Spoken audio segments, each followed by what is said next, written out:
जय हिंद, नमस्कार दोस्तों। स्वागत है आपका मेरे अपने YouTube channel SST with Bunty. दोस्तों, सबसे पहले अगर आप चैनल में नए हैं तो चैनल को सब्सक्राइब कर लीजिए और अपने दोस्तों को शेयर जरूर कीजिएगा। और जो आपके दोस्त नहीं जानते उनको जरूर बताइएगा कि SST विथ बंटी लिखें, आपको चैनल सामने आ जाएगा। कोई स्पेस नहीं देना है, कोई बड़ा छोटा लेटर निकलना, बस छोटा लेटर जो आता है कीबोर्ड में वही लिखना है। तो दोस्तों, बिना देरी की हम अपनी क्लास की शुरुआत करते हैं। तो अगर पिछले क्लास की हम रिवीजन करें तो अभी तक हमने ये पढ़ा था कि कैसे कैसे हम सब देश का इतिहास पढ़ते हैं। पहले प्राचीन इतिहास पढ़ते हैं, फिर मध्यकालीन इतिहास पढ़ते हैं, फिर हम आधुनिक इतिहास पढ़ते हैं। और उसमें हमने बात किया था कि हम पहले भारत का इतिहास पढ़ेंगे। तो पिछले वीडियो में हमने भारत का इतिहास के बारे में चर्चा किया था कि आखिर भारत की शुरुआत कहां से हुई, भारत क्या था, किस द्वीप को भारत कहा गया। दोस्तों, आप लोग कमेंट में जरूर बताइएगा कि पिछले क्लास का रिवीजन आपको याद है कि नहीं। मेरा सवाल है कि जम्बू द्वीप किस द्वीप को कहा गया। और दूसरी बात कि जम्बू द्वीप में भारत जो है उसको ईरानी लोग क्या नाम दिए, ये सब आप लोग कमेंट जरूर कीजिएगा ताकि आप लोग को आंसर याद रहे। और फिर दोस्तों, अब हम शुरुआत करेंगे प्राचीन भारत की, क्योंकि मैंने आपको बताया था कि हम इसी क्रम से पढ़ते आएंगे। अगर आपने मेरा वीडियो नहीं देखा हुआ है तो पीछे जाकर देख लीजिए, मेरे वीडियो में पढ़ा हुआ है। मैंने बताया है कि पहले हम प्राचीन इतिहास पढ़ेंगे, फिर मध्यकालीन और फिर आधुनिक इतिहास। तो प्राचीन भारत हम लोग पढ़ते हैं। प्राचीन भारत का सीधा सीधा मतलब दोस्तों समझ लीजिए कि सनातन धर्म से शुरुआत। प्राचीन भारत का सीधा सीधा क्या समझ लीजिए, सनातन धर्म से शुरुआत। अभी तक तो हमने जान लिया कि भारत जो द्वीप था, जम्बू द्वीप था, उसकी शुरुआत कहां से हुई। लेकिन प्राचीन भारत, अगर प्राचीन भारत की बात करें तो सीधा सीधी समझ लीजिए कि सनातन धर्म जहां से आता है उसी को हम सबसे पुराना भारतवर्ष कहते हैं। ठीक है, प्राचीन भारत की शुरुआत ही सनातन धर्म है। सनातन धर्म की शुरुआत ही प्राचीन भारत है। तो दोस्तों, प्राचीन भारत के क्या क्या स्रोत है आपके सामने मैंने लिखा हुआ है। मैं अभी आपको एक एक करके समझाते चलता हूं। समझते चलिए, वीडियो में बने रहिए, क्योंकि लास्ट तक बने रहिएगा तो आपको समझ जरूर आएगा। ये मेरी गारंटी है और मेरी गारंटी पे आपको अपना विश्वास बनाए रखना पड़ेगा। तो दोस्तों, सबसे पहले जो आता है वो आता है धर्म ग्रंथ। देखिए दोस्तों, हमारे जो है भारत के जो इतिहास में बहुत सारे धर्म ग्रंथ हैं, बहुत सारे पुराण हैं, बहुत सारे गीता है। देखिए, धर्म ग्रंथ में हमारा भगवत गीता भी आता है कि नहीं।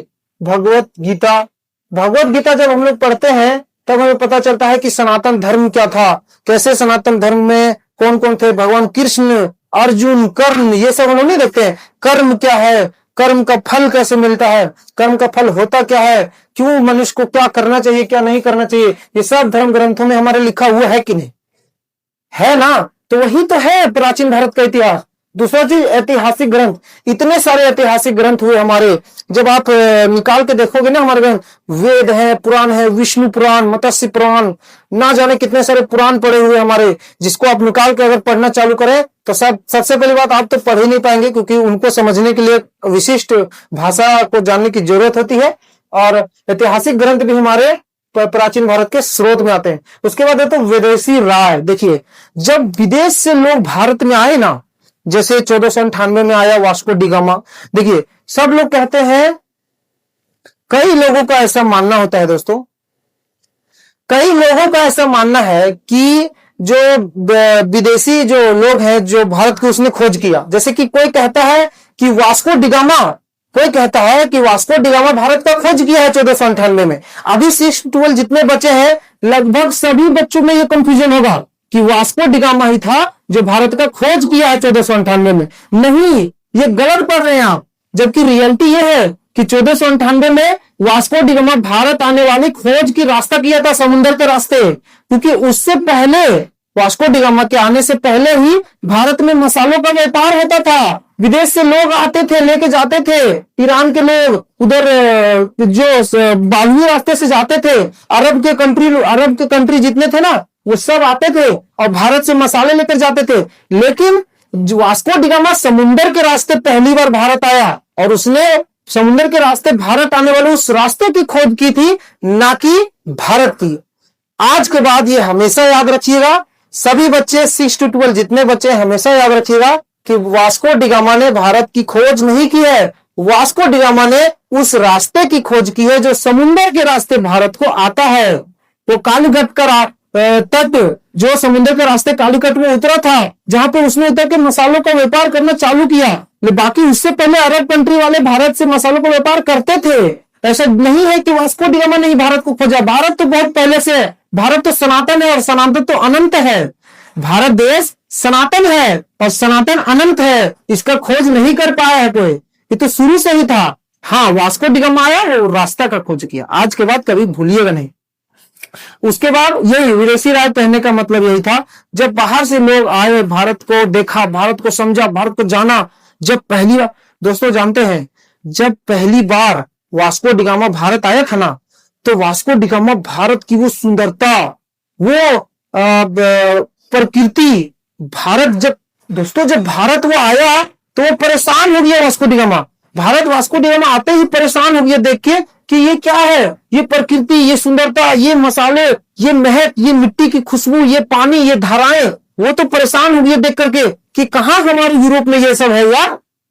वो यूरोप में कहां रहता था, कहां वो कच्चे मांस खाते थे, और भारत में जब वो मसालों को सुगंध सूंघा, जब वो धाराएं देखी, जब वो नदियां देखी, जब वो प्रकृति देखा, तो हैरान रह गया कि ये तो स्वर्ग जैसा है, ये कहां आ गया मैं, यहीं से तो मसाले लेके जाना था उसको। और वो उस रास्ते का खोज किया था जो भारत आता है, ना कि भारत की। और वास्को डी गामा जब भारत से लेके गया ना मसाले, तो आगे तो उसने क्या क्या किया वो हम इतिहास में पढ़ेंगे। तो वही कहने का मतलब है कि विदेशी आक्रमण, विदेशी राय, विदेशी लोग जब आए भारत के बारे में लिखने लगे किताबों में और भी चीजों में, तब उन्हें वही भारत का इतिहास बनने लगा। ठीक है, उसके बाद आता है पुरातत्व शास्त्र। दोस्तों हम हड़प्पा सभ्यता पढ़ेंगे, मोहनजोदड़ो पढ़ेंगे, हड़प्पा नगर पढ़ेंगे, और भी ना जाने कितनी सारी चीजें पढ़ेंगे।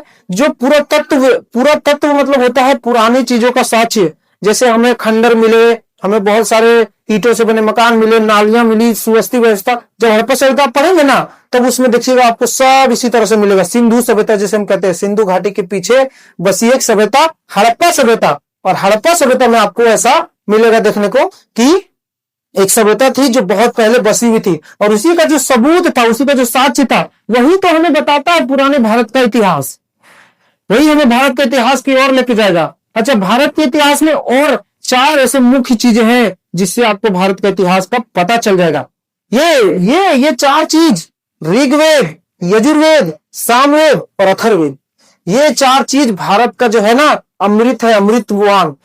विदेशी लोग जब भारत आए ना, और उन्होंने भारत की साधना देखी, भारत का ध्यान देखा, भारत का पुराण देखा, भारत का वेद देखा, भारत का वो ज्ञान देखा, तो वो भी हैरान रह गए कि यहाँ पे क्या है। और जिस ध्यान का आज हम कदर नहीं करते हैं, जो मेडिटेशन हम नहीं करना चाहते हैं, मेडिटेशन से भागते हैं, वही मेडिटेशन को आज अंग्रेज अपना पावरफुल इंजन समझते हैं। अंग्रेज समझते हैं कि मेडिटेशन करने से क्या हो सकता है। अंग्रेज जी जानते हैं कि मेडिटेशन हमें बदल सकता है, और हम भारतीय जो हमारा देन है, जो भारत ने हमें दिया है, उस मेडिटेशन को हम नहीं समझते, उस मेडिटेशन को हम करना नहीं चाहते। यहां तक कि मेडिटेशन करने का हमारे पास समय नहीं है, और विदेशी वो मेडिटेशन को अमृत मानते हैं और मेडिटेशन करना चाहते हैं। सोचिए भारत हमारे क्या नहीं दिया हमको। ऋग्वेद, यहाँ पे हमारे मंत्र वगैरह से मिलते हैं, गायत्री मंत्र, ये मंत्र, वो मंत्र, आप ना जाने कितने सारे मंत्र देखे होंगे आपने। ये सारे मंत्र हमें कहां से मिले?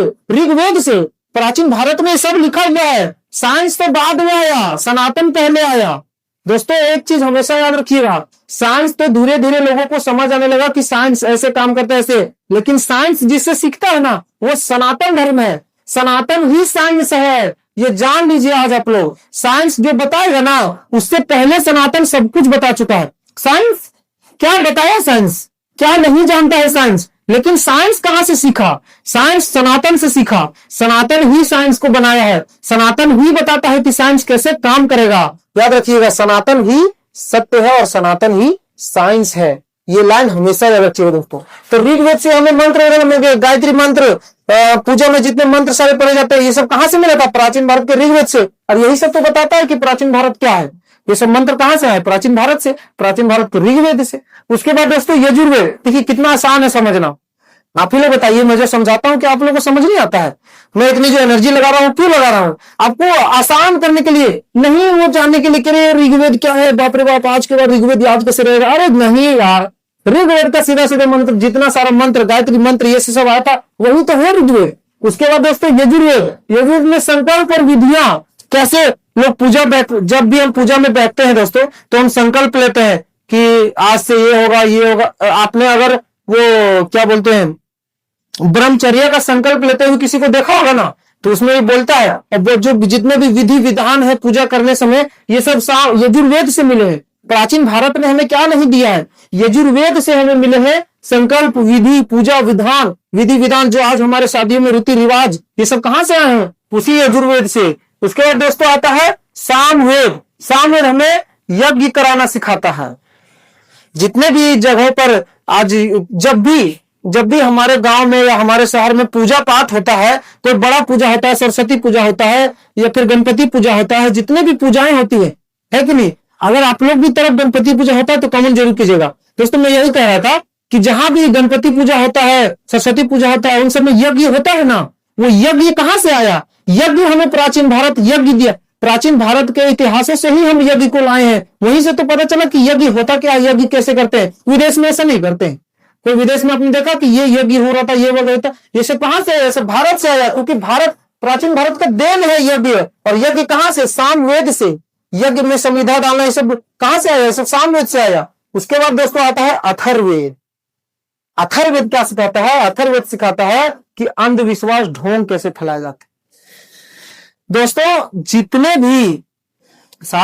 भी ये ढोंग फैला रहे हैं ना, ये जो मुनि बाबा कपटी, ये सब भी मंत्र जो है ना वो सीखे गए हैं, ये सब पाए गए हैं हमारे ग्रंथों में। कौन से ग्रंथ में? ये देखिए अथर्ववेद में। अथर्ववेद में यही सब मिलता था। हमारे जो प्राचीन भारत के 4 वेद हैं, ऋग्वेद, साम, जितने जो भी चारों वेद हैं, हमारे प्राचीन भारत के जो चारों वेद हैं, ऋग्वेद, सामवेद, यजुर्वेद, अथर्ववेद, तो ये जो लास्ट वाला है ना अथर्ववेद, इसी में सब कुछ बताया गया है कि ढोंग क्या है, कैसे प्रपंच किया जाता है, कैसे विनाशकारी मंत्र सीखे जाते हैं। ये सब बड़े बड़े मुनिया, बड़े बड़े ढोंगी बाबा यही सब से सीखे हैं हमारे अथर्ववेद से। तो अथर्ववेद देखिए प्राचीन भारत का ये है कि नहीं? प्राचीन भारत के चारों वेद कितने कितने महान है, ये सभी तो हमें दिए हैं। प्राचीन भारत का साक्ष्य नहीं देते हैं, आप ही सोचिए। और आजकल दोस्तों ढोंग में आजकल ढोंग का कितना आप समझ ही सकते हैं। ढोंग में बहुत सारे लोग फंस के ना जाने किसी की बलि दे देते हैं, किसी की बलि चढ़ा देते हैं। आप खुद सोचिए, जिस दुर्गा पूजा में या जिस होली में या जिस किसी धरती पूजा में, ना जाने 1 से 21 पूजा में हम जो बकरे का बलि चढ़ाते हैं, ऐसा नहीं होता है। कोई मां नहीं चाहती है कि उसके बच्चे का बलि चढ़े। पशुपतिनाथ कभी नहीं चाहता है कि सभी पशुओं का बलि चढ़े। असल में हमने ये ढोंग से सीख लिया। जब अथर्ववेद से लोगों ने सीखा ना कि ढोंग कैसे करना, प्रपंच कैसे करना, तो उसी में ये सब गलत काम सिखाए गए थे। और उसी में से आया था ये सब बलि वगैरह देना कि काली माता खुश होती है, वो खुश होते हैं, वो खुश होते हैं। अथर्ववेद में लोग राक्षस को खुश करते थे, और राक्षस को खुश करने के लिए जानवरों की बलि दे देते थे। कई लोगों अपने लोगों की बलि दे देते थे। वहीं से लोग सीखते आए कि दुर्गा पूजा में हमें बलि देना है, हमें बकरा चढ़ाना होता है, जबकि असल में ऐसा कुछ भी नहीं है। ऐसा कुछ नहीं है कि दुर्गा पूजा जब आए तो दुर्गा पूजा में हमें बलि चढ़ाना है बकरे का। नहीं, बलि दिया जाता है अपने क्रोध का, अपने छल का, अपने प्रपंच का, ये सब का बलि दिया जाता है, ना कि किसी मासूम बकरे का बलि दिया जाता है। दुर्गा पूजा आने वाला है अभी, उससे पहले और भी सारे पूजा आते हैं, लेकिन लोग क्या करते हैं, धरती पूजा के नाम पे और काली पूजा के नाम पे, ये सब नाम पे लोग बकरे का बलि चढ़ा देते हैं कि माँ बलि मांगती है। अरे माँ बलि मांगती है तो तुम अपना बलि दे दो, क्यों किसी मासूम का बलि देते हो? बलि देने का अर्थ यह है कि आप अपने ढोंग का, अपने प्रपंच का, अपने छल का, इन सब का बलि दीजिए, ना कि किसी मासूम बकरे का। समझे दोस्तों? ये सब प्राचीन भारत के इतिहास है, प्राचीन भारत के स्रोत है ये सब, ठीक है। और ऐसा नहीं है कि प्राचीन भारत का इतिहास यहीं पे खत्म हो जाता है, और भी बहुत सारी चीजें हैं जिसमें आपको भारत समझना है। ज्यादा मैं लिखाऊंगा नहीं, मैं लिखूंगा नहीं ज्यादा, मेन ऐसी चीजें लिखूंगा जिससे आपको चीजें समझ में आ जाएगी। देखिए, तो 3 और चीजें ऐसे समझ जाइए जिससे आपको भारत का इतिहास पता चलने लगेगा और आप समझने लगेंगे भारत का इतिहास। देखिए, पुराण, विदेशी लेखक और युद्ध अभिलेख, ये सब भी हैं जो प्राचीन भारत का हमें सबूत देते हैं, हमें किताबों में और भी चीजों में। देखिए, विष्णु पुराण जैसे कि मौर्य वंश, फिर आता है मत्स्य पुराण जैसे कि सातवाहन वंश, एक आता है वायु पुराण जैसे कि गुप्त वंश। दोस्तों हम डिटेल में वीडियो बनाएंगे सभी वंश के बारे में, जैसे मौर्य वंश, सातवाहन वंश, गुप्त वंश, ऐसे बहुत सारे, अशोक, ये सब के बारे में हम वीडियो बनाएंगे डिटेल में। लेकिन उसके बारे में डिटेल में बनाएंगे। अगर गुप्त वंश हम बनाएंगे तो सिर्फ गुप्त वंश के बारे में आपको बताऊंगा, नहीं कोई लिखाने पढ़ाने का काम नहीं करूंगा। बस समझ जाइए, आप मेरे साथ रिवीजन कर रहे हैं। रिवीजन मतलब ना ही आपको लिखना है, ना ही आपको पढ़ना है, बस समझना है। और एक बार मेरा वीडियो समझना, उसके बाद कभी आपको फिर समझने की जरूरत नहीं है। जब भी जरूरत पड़े मेरा वीडियो देख लेना है, आपको सब रिवीजन हो जाएगा। तो गुप्त मौर्य वंश के बारे में हम एक डिटेल में वीडियो बनाएंगे कि क्या था मौर्य वंश, कैसे क्या हुआ, उसमें क्या हमको मौर्य वंश से सीखने को मिला, मौर्य वंश हमें क्या सिखा के गया, गुप्त वंश, सातवाहन वंश, ये सब हमें क्या सिखा के गए, क्या गलतियां सिखाई, क्या सही चीज सिखाई, ये सब में डिटेल में हम वीडियो जरूर बनाएंगे। और भी चीजें हैं जैसे बौद्ध धर्म है, जैन धर्म है, बहुत सारे साहित्य है हमारे, उस पर मैं भी एक वीडियो बनाऊंगा जिससे आपको इतिहास का पूरा अच्छा से पता चल जाएगा और इन सब धर्मों ने हमें क्या सिखाया। देखिए सबसे फर्स्ट धर्म तो सनातन धर्म ही है, उसके बाद ही ये सब चीजें आई, ठीक है। तो और भी धर्मों ने हमें क्या सिखाया, बौद्ध धर्म आया, जैन धर्म आया, मुगल वंश आया, ये धर्म वो धर्म, बहुत चीज आया, लेकिन सबसे पहले था सनातन धर्म। तो जितने भी धर्म थे, जितने भी वंश थे, इन लोगों से हमने क्या सीखा, क्या गलतियां सीखी, क्या अच्छी चीजें सीखे, ये हमें जरूर पता चलेगा जब हम डिटेल में एक वीडियो बनाएंगे। जैसे कि मौर्य वंश एक वंश उठा ली, उस पर एक ऐसा चर्चा, आप समझ जाइए आप क्लास में बैठे हुए और आप चर्चा कर रहे हैं। आप जब 3 क्लास 4 क्लास 6 क्लास 8 क्लास में पढ़ते होंगे तो उसमें बुक में लिखा हुआ रहता था कि क्लास में कक्षा में बैठ के चर्चा करिए, है कि नहीं। जब आप होंगे क्लास में तो आपको लिखा हुआ मिलेगा वहां पे किताब में कि कक्षा में सभी साथियों के साथ चर्चा करिए। तो इसी तरह से आप समझिए आप मेरे साथ चर्चा कर रहे हैं, कोई कंपटीशन की तैयारी आपको ऐसे ही हो जाएगी। देखिए ये मेरा माइक जो है ना दोस्तों, क्या कहूँ, इतना अच्छा ये माइक है कि कभी कभी डर लगता है कि ये माइक को कुछ हो ना जाए।